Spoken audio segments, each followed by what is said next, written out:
kaasoo aad markaasi ka daawan doontaan marka hadduu ilaahay yiraahdo madrasada musqaqiim waxay ku guuleystay tartankii waxayna leeyihiin maanta ardayda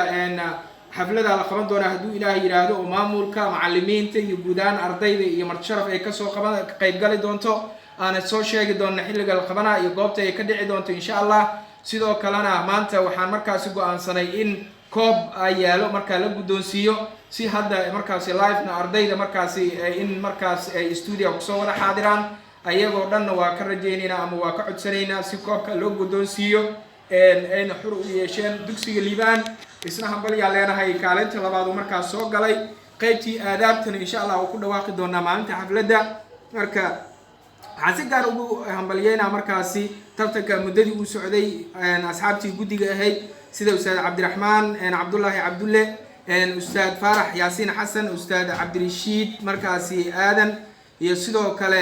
dhanka dumarka oo qayb weyn iyana bulshada kaab ay kamid yihiin misna ay qayb ka qaateen muddadii soonkii iyo xilliyo adag oo ay markaas qayb ka noqdeen sida saciido bedel ismahaan cabdinaasir iyo sidoo kale xamdi sidoo kale guud ahaan waan u hambalyeynaa dallada bulsho kaab iyo qaabka wanaagsan guud ahaantood hambalyaan leeyahay waxaan si gaar ugu hambalyeynaa markaasi laba shaqsi oo si gaar ah markaasi u suurogelisay hawshan inay dhacdo ama qabsanto oo uu koow ka yahay guddoomiyaha dallada maxamed bashiir maxamed iyo sidoo kale madaxa dabagalka ee dallada ustaad axmed cabdullaahi maxamed tolman si gaaran ugu hambalyeynaa sidoo kale boqolkiiba boqol yaanan ilaawin warbaahinta wadani FM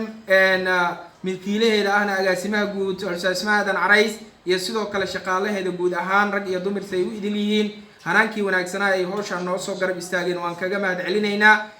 waqtigii iyo taariikhdana xusi doonto cid walba ka qayb qaadato horumarinta dhanka markaas arrimaha bulshada sida waxbarashada iyo walxaha la midka ah guud ahaan warbaahinta wadani iyo dalada bulsho kaab waa ku mahadsantiin qaybkii weyneed aad ka qaadateen tartankan muddadii uu socday gaar ahaan agaasimaha ama milkiilaha wadani FM ustaad Ismaadan Carays iyo sidoo kale ustaad maxamed bashiir maxamed oo ah markaas guddoomiyaha ururka dalada bulsho kaab iyo waliba madaxa dabagalka